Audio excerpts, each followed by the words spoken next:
नमस्कार, पद्मिश 24/7 में आपका स्वागत है। मैं हूं अर्चना मिश्रा। सबसे पहले एक नजर आज की हेडलाइंस पर।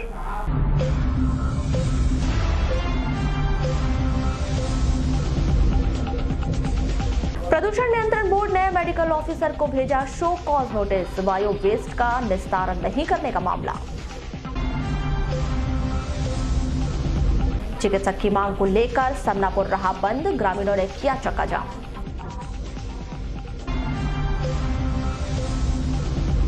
प्रदेश की 1 दर्जन जिलों में बाढ़ तो जिले में सामान्य से कम बारिश। सावन बीता, भादों से लगी उम्मीद। 2 दिन से लापता वृद्ध का कुएं में मिला शव, खैरलांजी का मामला।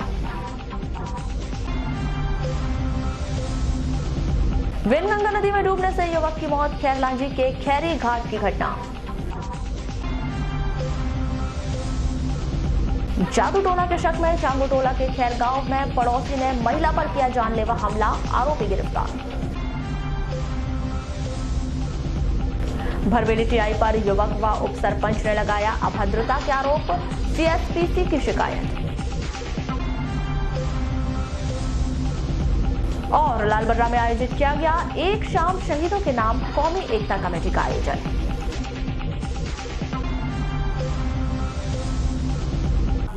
और अब समाचार विस्तार से। जिला मुख्यालय से 17 किलोमीटर दूर समनापुर पंचायत में ग्रामीणों ने चिकित्सक की मांग को लेकर शनिवार को समनापुर बंद और चक्का जाम कर दिया। इस दौरान बालाघाट सीएसपी देवेंद्र यादव, नवेगांव थाना प्रभारी और अन्य पुलिस स्टाफ मौके पर पहुंचे और ग्रामीणों को समझाइश दी। पुलिस प्रशासन की समझाइश के बाद यह धरना समाप्त किया गया। इस दौरान करीब 2 घंटे से अधिक समय तक बालाघाट नैनपुर मार्ग पूरी तरह से बंद रहा।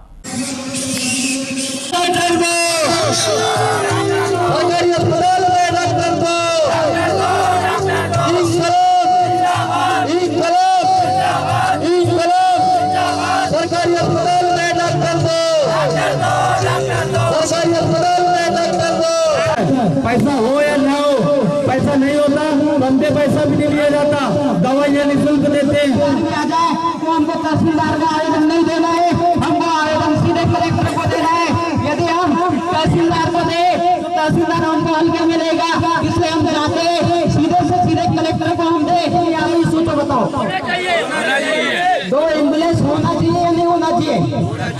जिला अस्पताल से ये बहुत दूर है, आप लोग सभी जागरूक है, समझ 5 एम्बुलेंस ऐसी, यदि 5 किसी भी प्रकार की समस्या आती नहीं है, आप ऐसे कर्मचारियों के विरोध में दोनों यहाँ पे नहीं बोल पाए, वो लोग यहाँ पर डॉक्टर को उपलब्ध कराएं। यहाँ पे डॉक्टर नहीं होने के कारण आज अगर से किसी को एक्सीडेंट हो गया तो प्राथमिक उपचार करें, सब मर जाएगा। जब पीएम करवाने वाले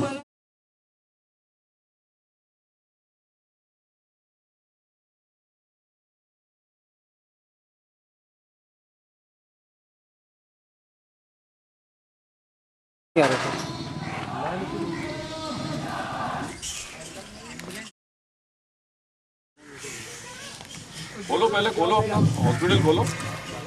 हॉस्पिटल कर्मचारी है क्या जी? तो आप रह के क्या करोगे यहाँ? किसी का इलाज करने का आपको पावर है क्या? 3 साल समय जो नर्स रहे या मैडम रहे या डॉक्टर है सर, ये टोटल समय यहाँ पर देते नहीं है सर। जैसे मैडम सर इस हिसाब से मेरे ख्याल से एक सिंगल कर्मचारी है कि 2 है?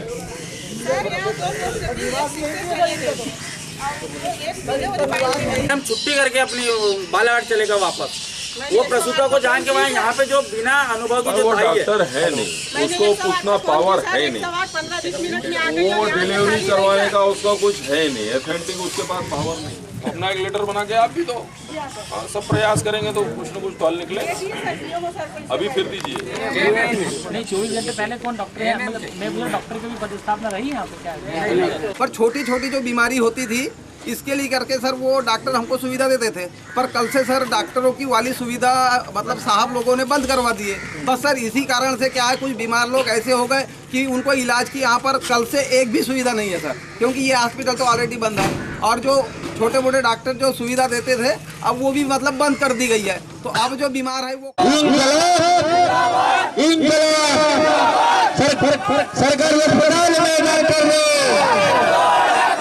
सरकार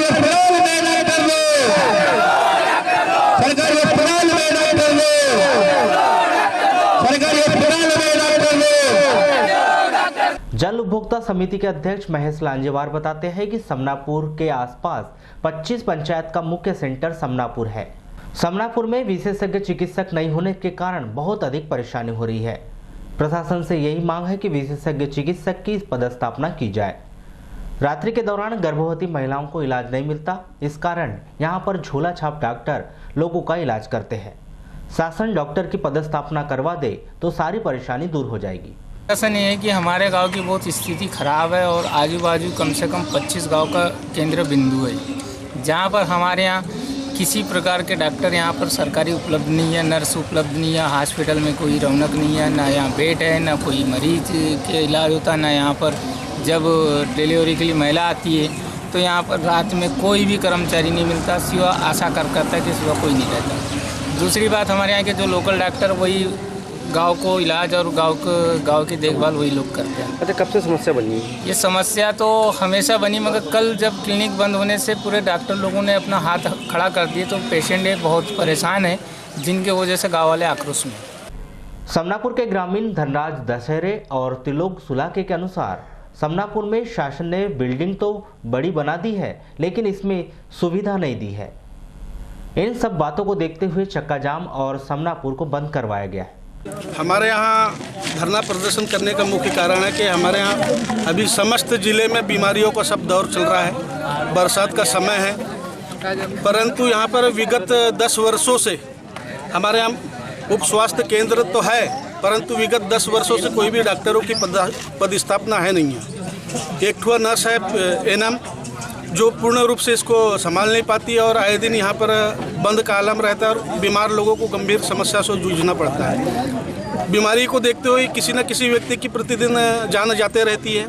ऐसी बहुत सारी समस्याओं के साथ में हमारा ये आंदोलन करने का यह उद्देश्य है कि हमारे यहाँ अति शीघ्र स्टाफ और डॉक्टरों की व्यवस्था की जानी चाहिए। यहाँ पर सबसे बहुत गंभीर समस्या ये है कि अभी बीमारियों का दौर चल रहा है और हमारे यहाँ पर उप स्वास्थ्य केंद्र होने के बाद, इतनी बड़ी बिल्डिंग होने के बाद यहाँ पर डॉक्टर की व्यवस्था नहीं है। जो समनापुर में जो कि 6 ग्राम पंचायत और 40-42 गांव इसके अंतर्गत आते हैं, उसके बाद भी यहाँ पर डॉक्टर नहीं है। और समय समय पे किसी का सर दर्द हो रहा है, किसी को पेट से रिलेटेड बीमारी है, तो उनको प्राथमिक उपचार यहाँ पर नहीं मिल पा रहा है। अच्छा, तो फिर ये समनापुर बंद क्यों करवाया आपने आज? समनापुर बंद इसलिए करवाया गया क्योंकि 6 साल हो गए यहाँ पर किसी भी प्रकार से कोई डॉक्टर नहीं है और हमेशा ऐसी समस्या और परेशानी का हमको सामना करना पड़ता है। इन्हीं सब मामलों को, ये सब समस्याओं को मनाने के लिए, प्रशासन से अवगत कराने के लिए आज हमने पूरे ग्रामीण जन ने मिलकर समनापुर बंद करने का निश्चय लिया है। स्वास्थ्य विभाग के कर्मचारियों के अनुसार समनापुर में MBBS डॉक्टर का पद नहीं है। स्वास्थ्य केंद्र में 10 गाँव के लोग इलाज के लिए आते हैं। उनके द्वारा वरिष्ठ स्तर पर पत्र लिखकर अन्य स्टाफ की मांग की गई है। MBBS डॉक्टर तो शुरू से नहीं है सर। तो पद है क्या नहीं यहाँ पे? नहीं है, पद नहीं है। तो किसका पद है यहाँ पे? NM 2 NM का है और MPW भी है। अच्छा, कितने गांव के लोग इससे लाभ लेते हैं? माने 8-10 गांव के लोग आ जाते हैं जो उल्टी, दस्त, मलेरिया, सर्दी खांसी की दवाई देते हैं हम। और गंभीर बीमारी वाले बालाघाट रिफर करते हैं। मरीज तो नहीं सर उतने ज़्यादा, माने प्राइवेट वाले प्रैक्टिस कर लेते हैं। मलेरिया का अपन उपचार देते हैं। एक MPW भाई भी है, वो भी फील्ड जाता है, घूम घूम के इलाज करता है। लालबरा तहसील के अंतर्गत ददिया निवासी बस्ताराम मडावी की 16 वर्षीय बेटी पूजा करने के दौरान दिए से लगी आग के कारण उपचार के दौरान उसकी मौत हो गई। बस्ताराम बताते हैं कि 15 अगस्त को भुजली की पूजा करने के दौरान दिए का तेल उनकी बेटी के सिर पर गिर गया। इस दौरान आग लग गई, जिससे वह बहुत अधिक झुलस गई थी। इलाज के दौरान 17 अगस्त की सुबह उसकी मौत हो गई। ये बताइए कैसे हुआ हादसा उसके साथ में? ये महीने था सर। हाँ, मैं ससुराल चले गया था रक्षाबंधन में करके। हाँ हाँ, मिसेस थी घर में। हाँ, वो उसके बाद में फिर मेरे को वहाँ पर खबर लगी तो फिर मैं यहीं पे आया तो एडमिट कर दिए थे उन लोगों ने। अच्छा, क्या जानकारी लगी थी आपको? जानकारी मेरे को लगी कि बोले पूजा कर रही थी, बोले घर पे। हाँ, ये जैसे रक्षाबंधन का दिन था, जैसे बुजली की जली बोते हैं अपन सावन की, वो बुजली की, और ये तुम्हारे जो फोटो वीटो भी है अपने यहाँ पे वो उनकी। वैसे तो हर समय रोज पूछताछ करती थी वो। मेरे को इतना बताया जानकारी उन लोगों ने कि पूजा कर रही थी, जो नीचे में चिराग रखी थी बोलते हैं, मट्टी तेल वाली, वो लुढ़क गई बोलते हैं, और जो उसके जो हाथ की जो वो अपनी जो टोरी रहती वो गिर करके आँख पकड़ ली बोलते हैं। जिले के अग्रणी शिक्षण संस्थान जटाशंकर त्रिवेदी महाविद्यालय में कर्मचारियों और शिक्षकों की उपस्थिति दर्ज करने वाली थंब मशीन बीते 1 महीने से बंद है।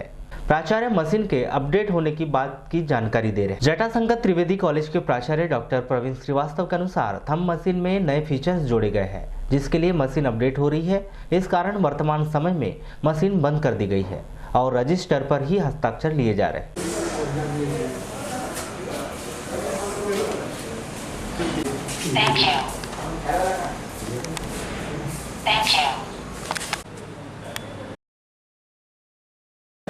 थंब मशीन के जो नए फीचर्स आए हैं उसमें कुछ और बातें जोड़ी जा रही हैं, तो वो अभी अपडेट हो रही है इस समय NIC के माध्यम से, इसलिए वो रुका हुआ है। सर कब से बंद कर दिया गया है? अभी लगभग 1 माह हुआ है। सर मगर फिर भी क्या आदेश उदेश आए थे कि सर ऐसे? नहीं, आदेश बंद करने के नहीं है, उनका ये कहना है कि हम इसको और मतलब परिष्कृत रूप में इस बात को लागू करेंगे। तो नहीं, हस्ताक्षर दोनों समय हो रहे हैं। सुबह जब 11:30-11 बजे जब भी आते हैं तो सभी अधिकारी कर्मचारी हस्ताक्षर करते हैं और जाने के पूर्व 5-5:30 जो भी जाने का समय है हस्ताक्षर। तो डायरी मेंटेनेंस होगी sir? Diary maintenance. Bharweli TI Rajendra Narwaria पर एक युवक ने जान से मारने की धमकी देने का आरोप लगाते हुए CSP देवेंद्र यादव को ज्ञापन सौंपा है।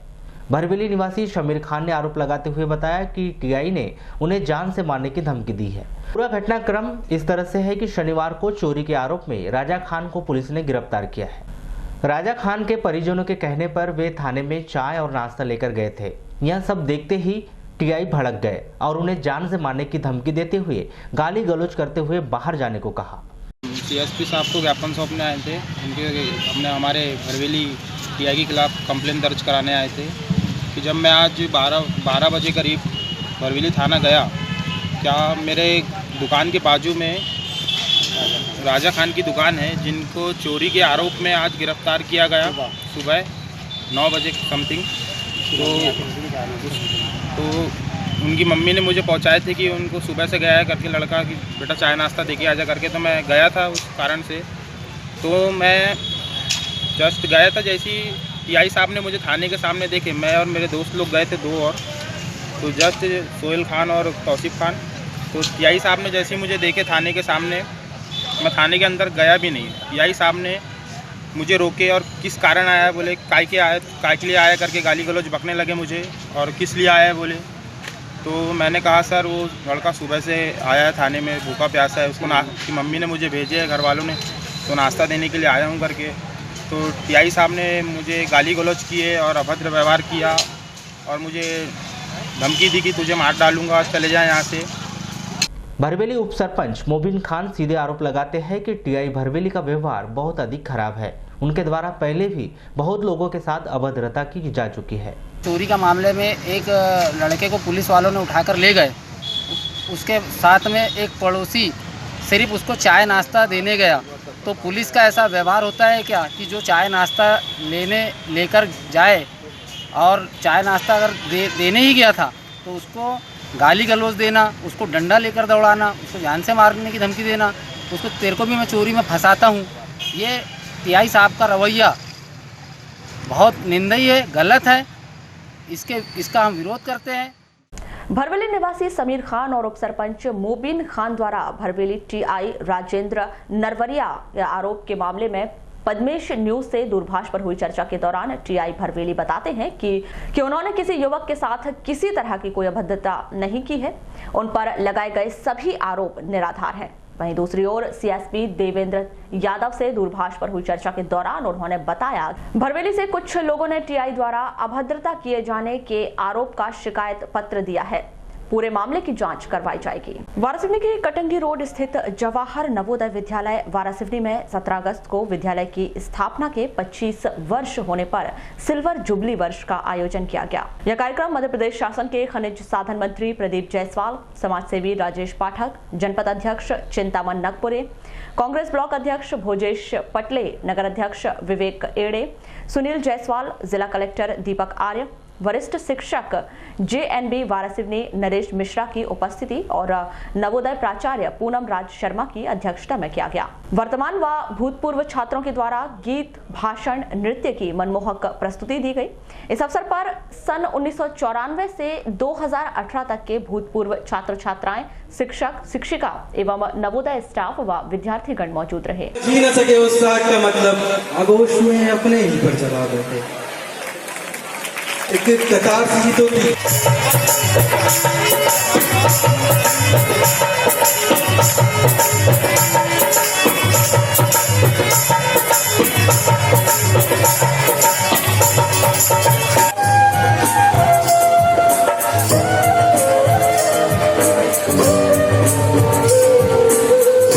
उसी समय मैंने कलेक्टर दीपक आर्य जी को कहा था और मुझे खुशी है कि यहाँ की आंतरिक सड़कों के निर्माण के लिए डीवन जो खनिज निधि होती है, खनिज निधि के माध्यम से 30 लाख रुपए की राशि मैंने स्वीकृत किया है।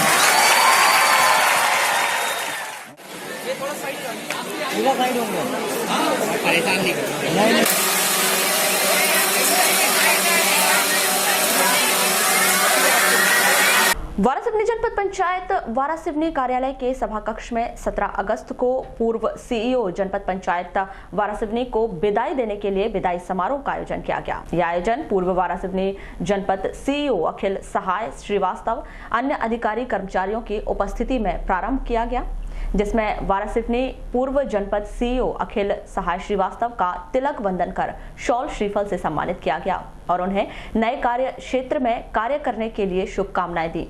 आपको बता दें कि अखिल सहाय श्रीवास्तव ने 22 अगस्त 2013 को वारासिवनी जनपद की बागडोर संभाली थी और अपने कार्यकाल में जिले में टॉप पर वारासिवनी जनपद को रखा, जिसके चलते वारासिवनी जनपद पंचायत में श्रीवास्तव ने जनपद सीईओ के रूप में 5 वर्ष 11 माह की अवधि तक कार्य किया था, जिनका स्थानांतरण 30 जुलाई को रीवा जिले में हो गया था। मैंने महसूस नहीं किया था कि मुझे जाना है। ये कार्यक्रम जब होता है तो फिर एकदम से फीलिंग आती है कि अब यहाँ से हमारा सेवा काल समाप्त हुआ। मैं आप सभी को धन्यवाद देता हूँ। आप सबने आज मुझे यहाँ बुलाया याद करने के लिए, जिस पर जनपद पंचायत अधिकारी कर्मचारी द्वारा शनिवार को विदाई कार्यक्रम आयोजित कर विदाई देते हुए उनके उज्जवल भविष्य की कामना की गई। इस अवसर पर जनप्रतिनिधि, पंचायत सचिव, रोजगार सहायक जनपद उपयंत्री अधिकारी कर्मचारी मौजूद रहे। यहाँ से 21 जुलाई को रिलीव हुए हैं और जिनने 6 साल की सेवा इस जनपद को दी है। 6 साल में हमें जो अच्छे से अच्छा मार्गदर्शन मिला और हमारी जनपद का नाम जिले में सबसे प्रथम नंबर पे रहा, इसके लिए हम बहुत आभारी हैं। हमें समय समय पर जो जानकारियां थी उनको किस तरीके से बनाना है, चलना है, किस तरीके से अधिकारियों में समन्वय रखना है, और सबसे बड़ी खुशी की बात ये रही कि इस 6 साल की अवधि में हमारे किसी कर्मचारी का अहित नहीं हुआ। शनिवार को शहर के एक निजी होटल में पत्रकारों से चर्चा के दौरान प्रशासन की खनिज संसाधन मंत्री प्रदीप जायसवाल ने अपने शासन और अपने विभाग की जानकारी दी। उन्होंने सीधा आरोप लगाया कि पूर्व की सरकार की गलत नीतियों के कारण खनिज राजस्व के रूप में बहुत कम राशि सरकार को मिल रही थी। मुख्यमंत्री कमलनाथ की पहल पर प्रदेश की नई खनिज नीति तैयार की जा रही है और यह नीति वर्ष 2019-20 में लागू हो जाएगी। नई खनिज नीति के लागू होने से प्रदेश सरकार को खनिज राजस्व के रूप में 60,000 करोड़ रुपए का राजस्व प्राप्त होगा। पत्रकारों के सवाल के जवाब के दौरान खनिज मंत्री प्रदीप जायसवाल ने कहा कि मध्य प्रदेश की सरकार को वर्तमान में खनिज राजस्व से मात्र 4800 करोड़ रुपए का राजस्व प्राप्त हो रहा है। इसमें रेत का राजस्व मात्र 69 करोड़ रुपए है। पूर्व की खनिज नीति में रेत की चोरी के रास्ते छोड़ दिए गए थे। पिछले 5 वर्षों से प्रदेश में एक भी रेत खदान की नीलामी नहीं हुई है। मुख्यमंत्री कमलनाथ की पहल पर प्रदेश में नई खनिज नीति का मसौदा तैयार कर लिया गया है। प्रदेश की नई खनिज नीति में प्रदेश की 1438 खदानों का टेंडर द्वारा आवंटन किया जाएगा, जिसमें 400 नई खदानें भी शामिल हैं। 1500 करोड़ रुपया मध्य प्रदेश सरकार को देने जा रहे हैं सिर्फ रेत को। ये फर्क है क्योंकि हमने चोरी के रास्ते सारे बंद कर दिए। हमने एक जो नई नीति बनाई है, पंचायत का संचालन हमने वापस किया है। पंचायत का संचालन हमने वापस किया क्योंकि पंचायत के आड़ में जो खनिज माफिया काम कर रहे थे हमने उसको तोड़ने का काम किया। लेकिन पंचायत को पहले हम 50 रुपये क्यूबिक मीटर देते थे। पंचायत को 50 रुपये क्यूबिक मीटर, उसको बढ़ा के हमने 75 रुपये क्यूबिक मीटर कर दिया। मतलब पैसा बढ़ा के दे रहे हैं, लेकिन संचालन हमने वापस नहीं किया। अब दाम उन्हीं को मिलेगा जिसके पास खदान हो। जायसवाल जी और उनकी टीम ने पत्रकारों को बुला के उनसे चर्चा और सवाल करने का मौका दिया। पत्रकार धन्यवाद ज्ञापित करते हैं। अब उसके बाद आप लोग कर रहे थे मैं 3-4 मुद्दों में आपका ध्यान आकर्षित करना चाहूँगा। एक बात है कि हमारे प्रस्ताव में बहुत सारे संगठन प्रदेश में काम कर रहे हैं। हमारे जिले स्तर पर हम परसवाड़ा थाने के भोमोड़ी में एक व्यक्ति ने घर में घुसकर एक महिला से दुष्कर्म की घटना को अंजाम दिया। घटना के बाद से ही आरोपी फरार है। महिला द्वारा पूरी घटना की जानकारी पुलिस को दी गई, जिसमें बताया गया कि पति बीते कुछ दिनों से काम की तलाश में नागपुर गए हुए हैं। यह सब जानते हुए आरोपी द्वारा घटना को अंजाम दिया गया है। वारासिवनी थाना अंतर्गत बड़गांव निवासी उर्मिला उम्र 52 वर्ष अचानक चक्कर आने के कारण सड़क पर गिर गई, जिसे सिर पर चोट आई और इलाज के दौरान उसकी मौत हो गई। प्राप्त जानकारी के अनुसार 16 अगस्त को उर्मिला बाई खेत का काम पूरा कर घर लौट रही थी। इसी दौरान गांव में अचानक उसे चक्कर आ गया और वह सड़क पर गिर गई, जिसे इलाज के लिए वारासिवनी अस्पताल में भर्ती कराया गया, जहां उसकी मौत हो गई। परिजनों के अनुसार उर्मिला की तबीयत ठीक थी, लेकिन कैसे अचानक चक्कर आ गया और सड़क पर वह गिर गई यह नहीं पता। शायद सड़क पर गिरने की वजह से सिर पर गंभीर चोट लग गई, जिसके कारण उसकी मौत हो गई। चांगुटोला क्षेत्र अंतर्गत ग्राम खैरगांव निवासी देवकाबाई को कोमल ठाकरे निवासी ग्राम खैरगांव द्वारा जादू टोना के शक में कुल्हाड़ी से जानलेवा हमला किया गया। जानकारी के अनुसार ग्राम खैरगांव निवासी देवकाबाई 75 वर्षीय, जो अपने घर में अकेली ही रहती है, जिसका कोई नहीं है। जीवन यापन करने के लिए उनके भतीजे हरेराम वासनिक द्वारा राशन पानी की व्यवस्था की जाती है, जिनसे वह अपना गुजर बसर कर रही है। शनिवार सुबह तकरीबन 10 बजे अपने घर के सामने ही वह टहल रही थी। उसी दौरान जादू टोना के शक में पड़ोसी कोमल ठाकरे निवासी ग्राम खैरगांव ने पीछे से आकर कुल्हाड़ी से 3-4 बार हमला कर दिया, जिससे वह जमीन पर गिर गई। कुछ समय पश्चात ग्रामीणों द्वारा 108 एम्बुलेंस बुलाकर उन्हें लामता हॉस्पिटल रेफर किया गया। हालत नाजुक होने के कारण उन्हें बालाघाट ले जाने को कहा गया, जहां उपचार चल रहा है। ये रहते हैं खैरगांव। तो इनके गांव में कोई कोमल नाम का व्यक्ति है, उन्हें मारा है, पर इनको मालूम नहीं है कि किसने मारा है। मुंह बांध करके आया था बोलते हैं, और मारा पता ही नहीं चला इनको। और ये गिर गए। क्यों मारा? जादू टोना के उद्देश्य से, यानी ये जादू तुम करते हैं ऐसा शक। छात्रों की प्रतिभा निखारने के लिए शिक्षा विभाग के द्वारा इंस्पायर अवार्ड का आयोजन किया जा रहा है, जिसमें छात्रों के द्वारा बनाए गए मॉडल को राष्ट्रीय स्तर पर पहचान दिलाने का प्रयास किया जाएगा। इस आयोजन से प्राइवेट स्कूलों को जोड़ने के अहम मकसद को लेकर आज MLB स्कूल में जिला शिक्षा अधिकारी RK लटारे की अध्यक्षता में प्राइवेट स्कूलों के प्रभारियों की आवश्यक बैठक आहूत की गई, जिसमें उन्हें इंस्पायर अवार्ड से संबंधित जानकारी और मैपिंग रजिस्ट्रेशन सहित अन्य जानकारी प्रदान की गई। इस संदर्भ में जिला शिक्षा अधिकारी RK लटारे ने क्या कहा, आइए जानते हैं। प्रति वर्ष इंस्पायर अवार्ड प्रदर्शनी का जो आयोजन होता है, उसके अंतर्गत प्रत्येक जिले के प्राइवेट, शासकीय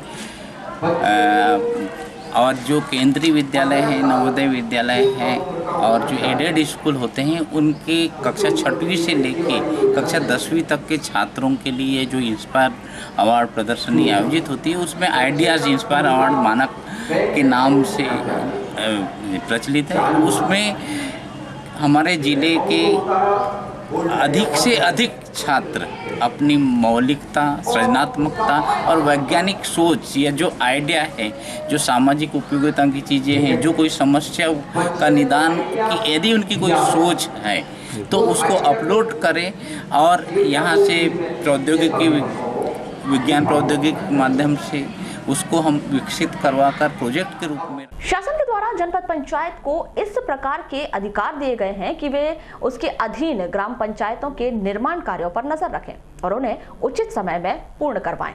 लेकिन वर्तमान में जनपद पंचायत की टूटी हुई बाउंड्री वॉल जनपद पंचायत प्रबंधन को आईना दिखाते नजर आ रहे हैं। करीब 1 माह पूर्व तेज बारिश के चलते पेड़ गिरने की वजह से बाउंड्री वॉल क्षतिग्रस्त हुई थी, लेकिन आज तक इस बाउंड्री वॉल की मरम्मत को लेकर जनपद पंचायत प्रबंधन के द्वारा कारगर कदम नहीं उठाए गए हैं।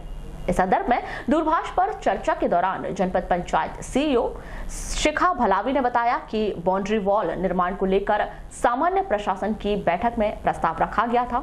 इसका स्टेटमेंट भी तैयार कर लिया गया है। इस माह में इस बाउंड्री वॉल का निर्माण करवाया जाएगा। स्वास्थ्य विभाग के द्वारा चिकित्सालय से निकलने वाले बायो वेस्ट के इंतजाम को लेकर सिवनी की कृपा वेस्टीज को जिम्मेदारी सौंपी गई है, लेकिन भंडेरी के स्वास्थ्य केंद्र में काफी समय से बायो वेस्ट का निस्तारण नहीं किया गया, जिसको लेकर प्रदूषण बोर्ड के द्वारा मेडिकल ऑफिसर को शो कॉज नोटिस जारी किया गया था। हालांकि मेडिकल ऑफिसर के द्वारा शो कॉज नोटिस का जवाब तैयार कर लिया गया है, लेकिन अब तक बायो वेस्ट कंपनी के द्वारा भंडेरी से बायो वेस्ट का उठाव नहीं किया जा रहा है, जिसने मेडिकल ऑफिसर की समस्या को बढ़ा दिया है। इस संदर्भ में मेडिकल बायो वेस्ट प्रभारी भलावी ने दूरभाष पर चर्चा के दौरान बताया कि बायो वेस्ट उठाने का कार्य सिवनी की कृपा वेस्टेज कंपनी को दिया गया है। भंडेरी से बायो वेस्ट क्यों नहीं उठाया गया, इसकी जानकारी ली जाएगी। स्कूल शिक्षा विभाग ने स्थानांतरण नीति 2019-20 के अंतर्गत किए गए स्थानांतरणों का पालन करने के लिए दिशा निर्देश जारी किए। आयुक्त लोक शिक्षण जयश्री कियावत ने हिदायत दी है कि स्थानांतरण आदेशों के पालन के संबंध में जारी निर्देशों का पालन सुनिश्चित किया जाए। विभाग ने स्पष्ट किया है कि स्थानांतरित शिक्षकों की कार्यमुक्ति पोर्टल के माध्यम से संकुल प्राचार्य के द्वारा की जाएगी। संकुल प्राचार्य की यह जिम्मेदारी होगी कि वह संबंधित आवेदक के द्वारा ऑनलाइन आवेदन में उल्लेखित दस्तावेजों का परीक्षण करे और सही पाए जाने पर भार मुक्त करने की कार्रवाई सुनिश्चित करे। परीक्षण में कोई तथ्य त्रुटिहीन पाए जाने पर इसे पोर्टल पर अंकित किया जाएगा। कार्यमुक्त शिक्षकों की नवीन संस्था के कार्यभार ग्रहण की कार्रवाई एजुकेशन पोर्टल के माध्यम से संकुल प्राचार्य के द्वारा की जाएगी। प्राचार्य की जिम्मेदारी होगी कि वह आवेदक के द्वारा ऑनलाइन आवेदन में उल्लेखित दस्तावेजों का परीक्षण करे और सही पाए जाने पर शाला में उपस्थिति की रिपोर्टिंग की जाए। कोई तथ्य त्रुटिपूर्ण होने पर इसे पोर्टल पर अंकित करना होगा। जिला शिक्षा अधिकारियों को संकुल स्तर के कार्यमुक्त, कार्यभार ग्रहण एवं होल्ड किए गए प्रकरणों की प्रगति की रोज ऑनलाइन मॉनिटरिंग करनी होगी। निर्देशों में कहा गया है कि तबादला आदेश के चलते किसी शाला के शिक्षक विहीन होने की स्थिति में उस शाला के शिक्षकों को शाला में नियमित या अतिथि शिक्षकों की पद स्थापना होने तक भार मुक्त न किया जाए। उत्कृष्ट और मॉडल स्कूलों से अन्य शालाओं में स्थानांतरण होने पर ऐसे शिक्षकों को भी नवीन नियुक्ति या अतिथि शिक्षक की व्यवस्था तक भार मुक्त किए जाने पर रोक लगाई गई है।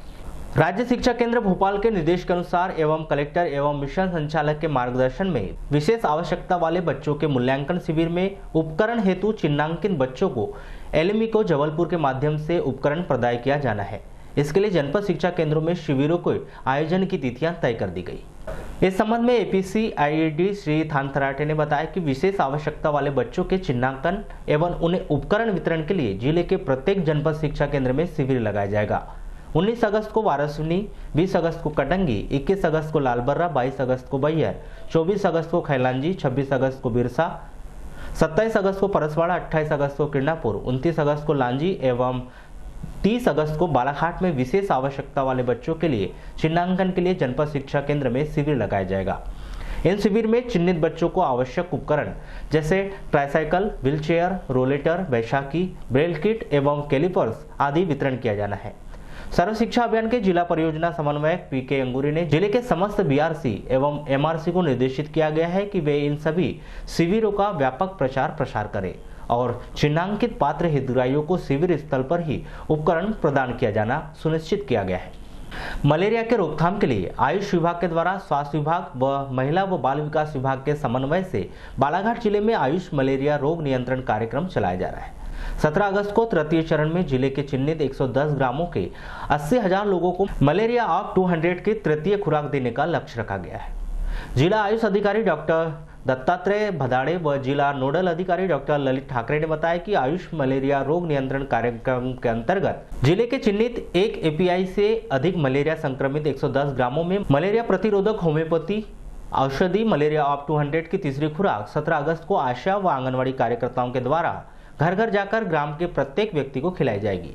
यह औषधि मलेरिया रोग के प्रति प्रतिरोधक क्षमता बढ़ाती है तथा इससे मलेरिया रोग होने की संभावना बहुत ही कम हो जाती है। प्रदेश के मालवा निर्माण राजस्थान से लगे हुए क्षेत्र में निश्चित ही बारिश से लोगों का बुरा हाल हो, लेकिन प्रदेश सरकार की सूची में अल्प बारिश वाले जिले में बालाघाट अव्वल नंबर पर है, जिससे यह आंकड़े जिले के लोगों को डरा रहे हैं कि सावन बीत चुका है, अब भादों से उम्मीद लगाई जा रही है। 15 जून से 15 सितंबर तक के समय में लगभग बारिश का मुख्य समय गुजर चुका है।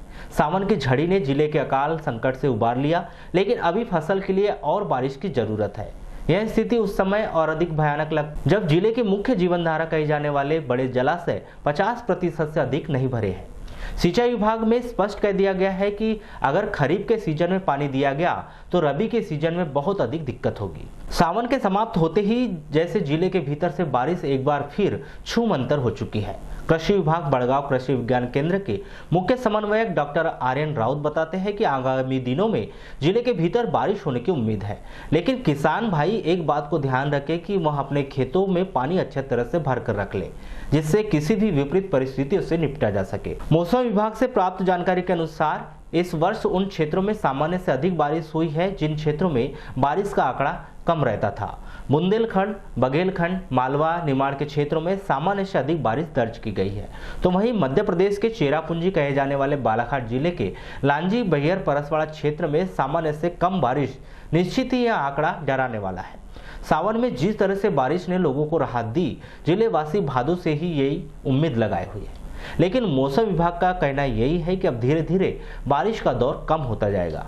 जिला मुख्यालय से लगी हुई कोसमी पंचायत में संचालित होटल और अन्य व्यवसायियों के द्वारा गांव के भीतर ही गंदगी फेंकी जा रही है, जिस कारण स्थानीय लोगों को बेहद परेशानियों का सामना करना पड़ रहा है। स्थानीय लोग बताते हैं कि होटल व्यवसायी, मटन बेचने वाले सहित अन्य तरह के व्यवसायी द्वारा अलग अलग तरह की गंदगी कोसमी पंचायत के खाली पड़े बड़े भूखंड में फेंकी जा रही है, जिस कारण लोगों को बहुत अधिक परेशानियों का सामना करना पड़ता है।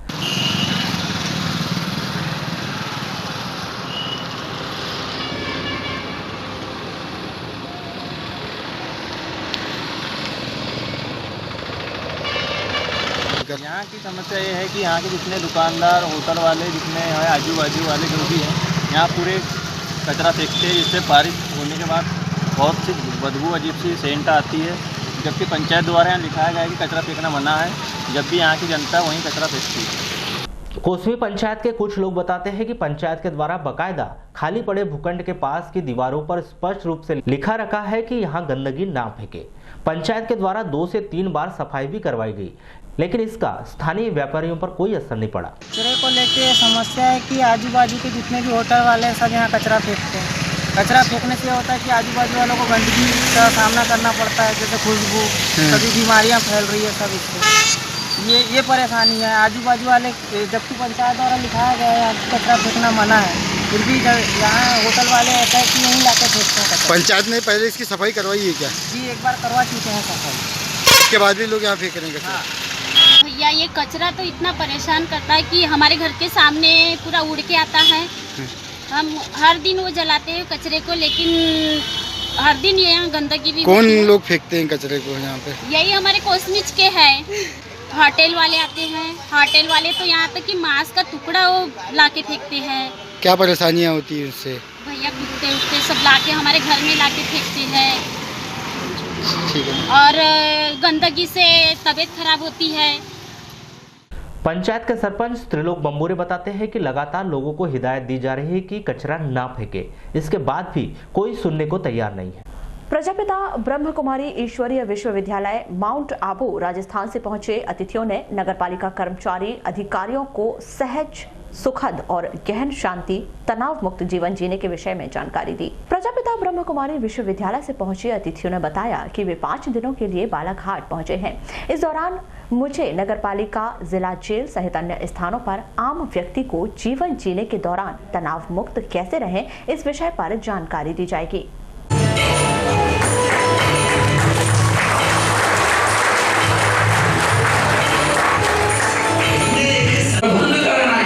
तनाव का प्रबंधन करना, काम पॉजिटिव विचार लेकर चलना।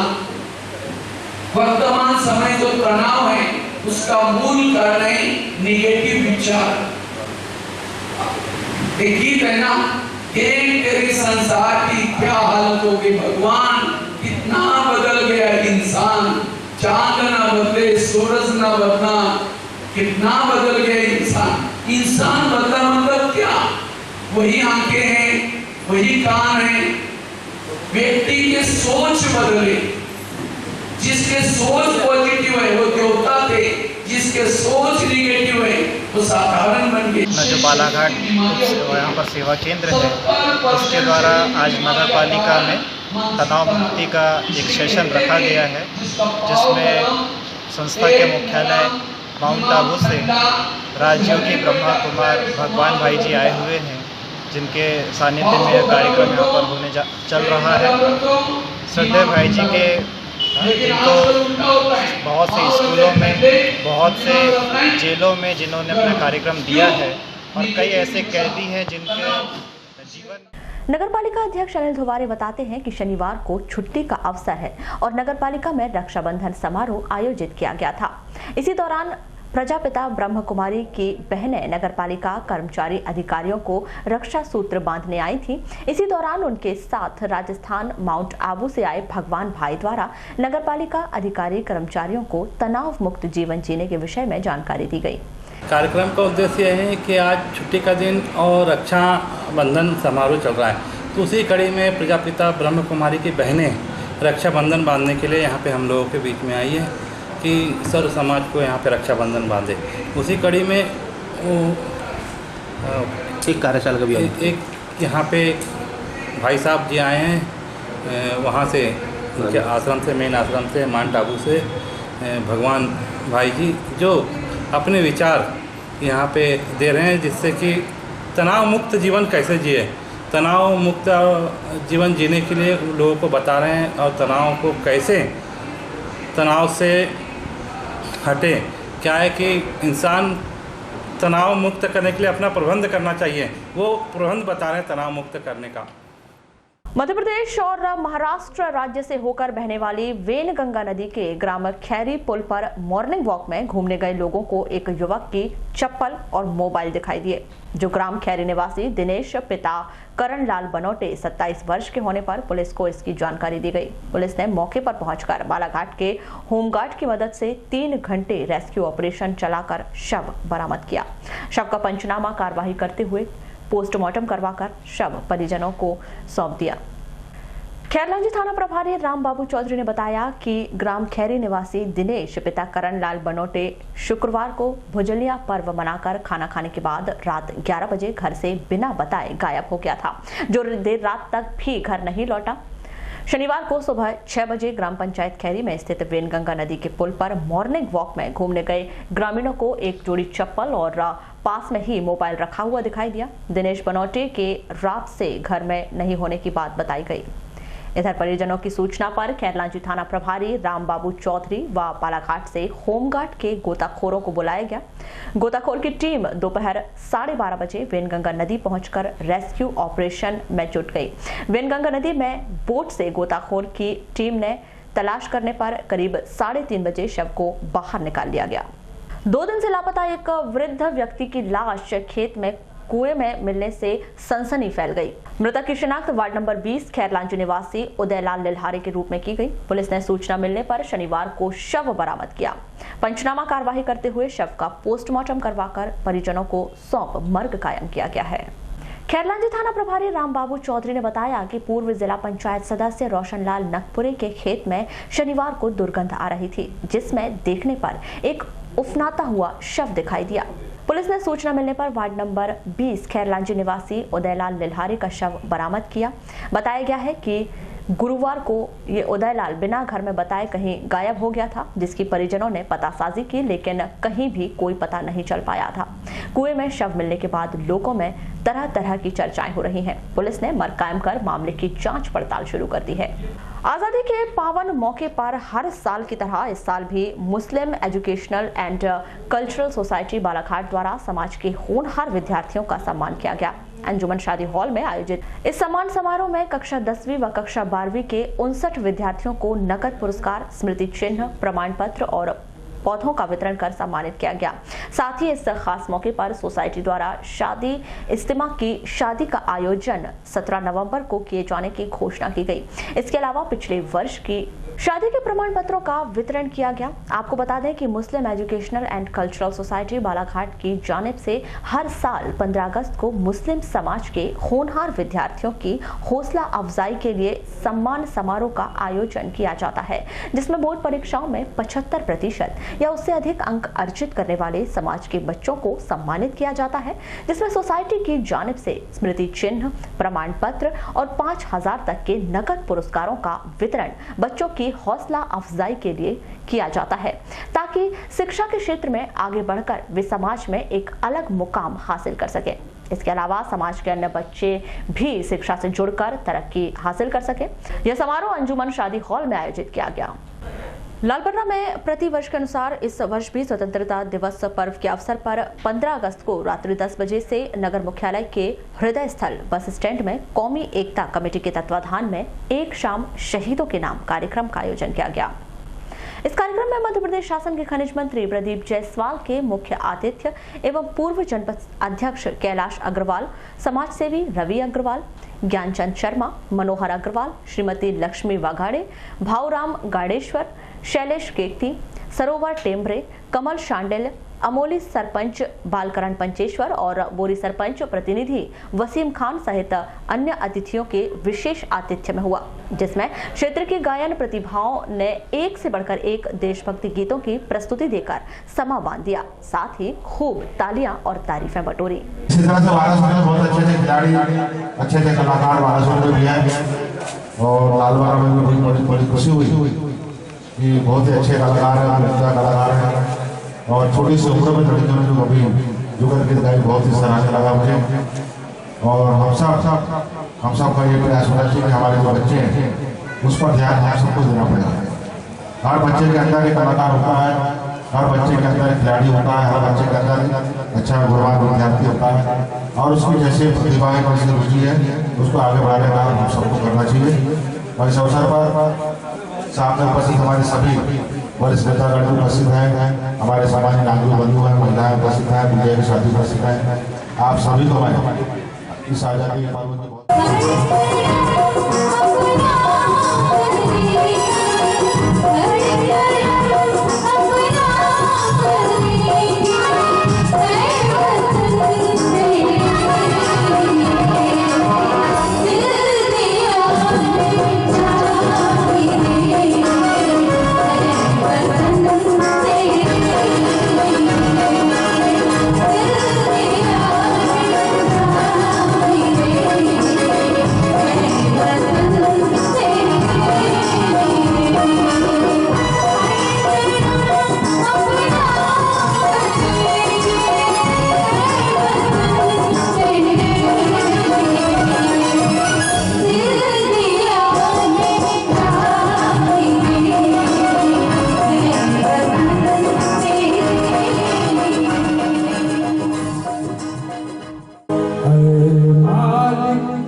बजरंग मंदिर में 17 अगस्त को अखंड रामायण पाठ का समापन आस्था और श्रद्धा के साथ किया गया।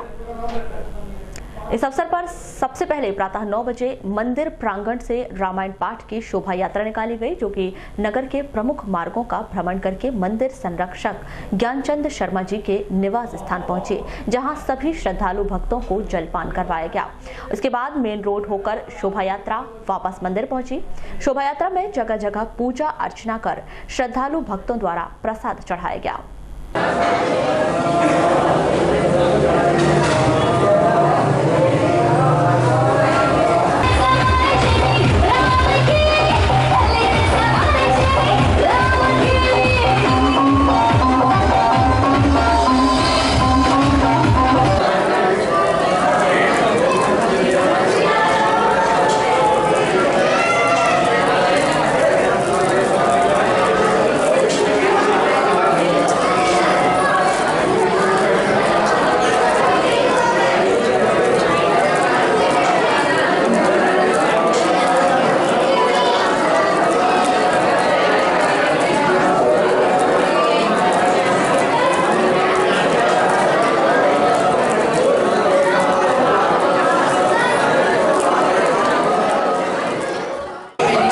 निरंतर 39 सालों से इस बजरंग मंदिर में सावन के पवित्र मास में अखंड मानस पाठ का आयोजन होता है।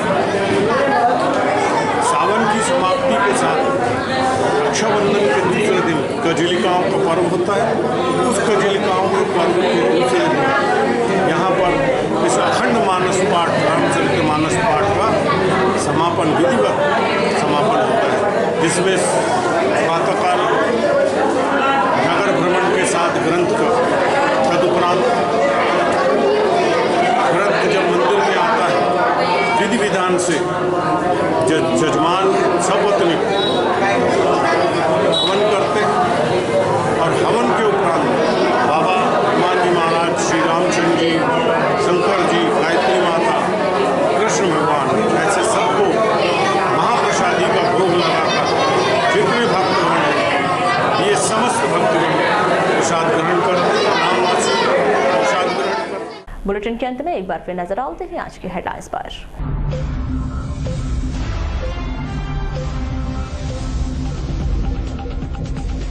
प्रदूषण नियंत्रण बोर्ड ने मेडिकल ऑफिसर को भेजा show cause notice, bio waste का निस्तारण नहीं करने का मामला। चिकित्सक की मांग को लेकर समनापुर रहा बंद, ग्रामीणों ने किया चक्का जाम।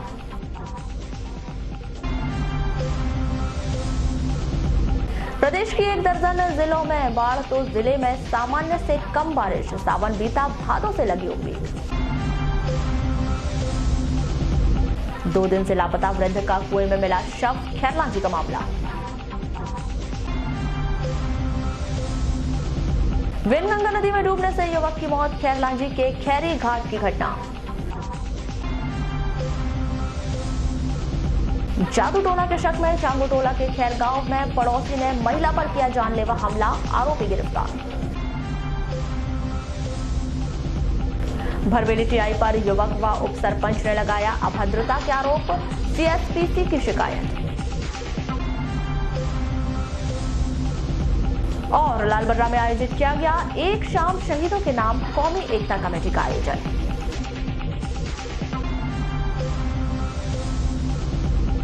तो ये थी अभी तक की खास खबरें। खबरों की ज्यादा जानकारी के लिए लॉग इन कीजिए www.balaghatexpress.in पर। इसके अलावा आप अपने एंड्रॉइड फोन से प्ले स्टोर पर जाकर बालाघाट एक्सप्रेस ऐप भी डाउनलोड कर सकते हैं। तो आज बुलेटिन में बस इतना ही। अगले न्यूज बुलेटिन के साथ फिर मुलाकात होगी, तब तक के लिए नमस्कार।